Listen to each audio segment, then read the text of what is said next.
دعا مسلمان میں عقیدہ توحید پختہ کرتی، اور دعا اس دولت کا نام ہے جو صرف مومن کے پاس ہے، کافر کے پاس نہیں۔ نبی پاک علیہ السلام نے فرمایا الدعاء صلاح المومن، دعا مومن کا ہتھیار ہے، کافر کے پاس یہ ہتھیار نہیں ہے۔ مومن جب اپنے مالک کے حضور دعا مانگتا ہے نا، دنیا میں آپ کسی سے زیادہ مانگے تو وہ ناراض ہو جاتا ہے، وہ کہتا ہے بھائی تو نے تو کام بنا لیا ہے، کل بھی دیا تھا، پرسوں بھی دیا تھا، روز روز تجھے کون دے؟ میرے نبی پاک علیہ السلام نے فرمایا جو اپنے رب سے زیادہ مانگتا ہے رب اس سے زیادہ راضی ہوتا ہے، زیادہ راضی ہوتا ہے۔ اب دعا مخصوص اوقات نہیں دعا کے، فرمایا اذا دعان، جب بھی دعا مانگو گے تمہارا رب تمہاری دعا کو، جب بھی دعا تو دعا کرتے رہنا چاہیے، ہر وقت دعا میں بندہ شامل رہے، اللہ کے ذکر میں شامل۔ یہ جو قرآن مجید نے کہا نا یا ایھا الذین آمنوا اذکروا اللہ ذکرا کثیرا، اے ایمان والو اپنے رب کا ذکر کثرت سے کرو، وسبحوہ بکرۃ واصیلا، اور صبح و شام اسی کی پاکی بیان کرو۔ تو اس سے مراد یہ نہیں ہے کہ تسبیح لے کے سارا دن مسجد میں بیٹھے رہو اور کام کوئی نہ کرو، بلکہ اس کا مطلب یہ ہے کہ روٹی شروع کرو تو اللہ کے نام سے، اختتام کرو تو اللہ کے نام، سو جاؤ تو رب کا نام لے کے، سویرے اٹھو تو اللہ کا نام لے کے، جب تمہیں کوئی چیز اچھی لگے تو ماشاءاللہ کہو، جب کوئی مصیبت آئے تو کہو انا للہ و انا الیہ راجعون۔ تو سارا دن اللہ کا ذکر جاری رہے گا۔ نبی پاک صلی اللہ علیہ وسلم نے مسلمان کو ایک دوسرے سے ملنے کا طریقہ بتایا۔ مصیبت آئے تو کیا کہنا ہے؟ صرف فوتگی پہ نہیں کہنا، اس کی وضاحت کر دوں۔ کوئی بھی الذین اذا اصابتہم مصیبہ، جب بھی کوئی مصیبت آئے اللہ کے بندے کہتے ہیں ہم اللہ کی طرف سے آئے ہیں اور اللہ کی طرف ہی ہم نے لوٹ جانا۔ تو میرے عزیز ہر وقت اللہ کا ذکر جاری رہے گا، ہر وقت زبان پہ رب کریم کا۔ دیکھیں نا نبی پاک علیہ السلام نے ہمیں ملاقات کا طریقہ بتایا۔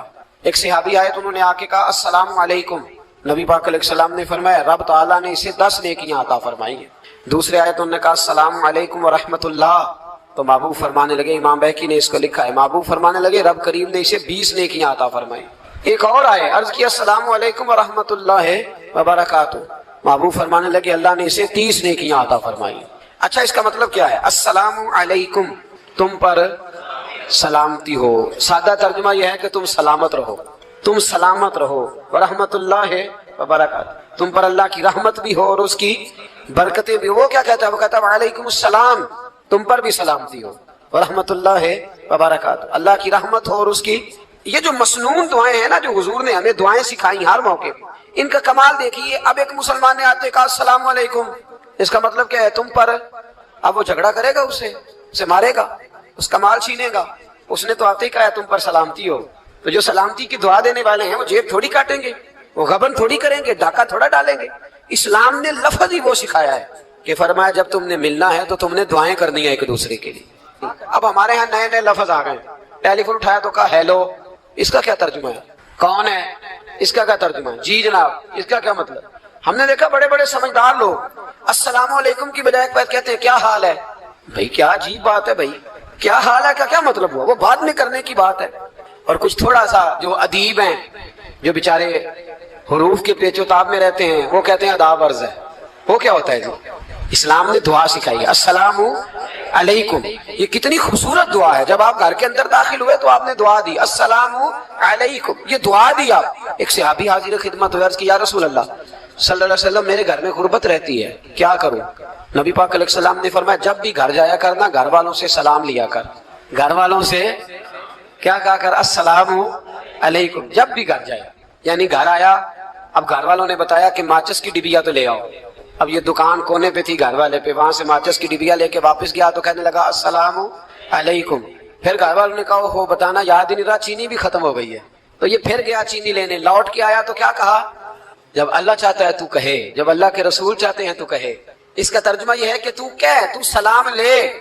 اللہ رسول چاہ رہے ہیں کہ تو سلام لے تاکہ تیرے گھر میں سلامتیاں ڈال دی جائیں۔ تو فرمایا سلام لینی ہے تو نے، اور ساتھ تو نے اس طرح کرنا ہے کہ 3 دفعہ سورۃ اخلاص کو پڑھنا ہے۔ امام قرطبی نے اس کو لکھا ہے۔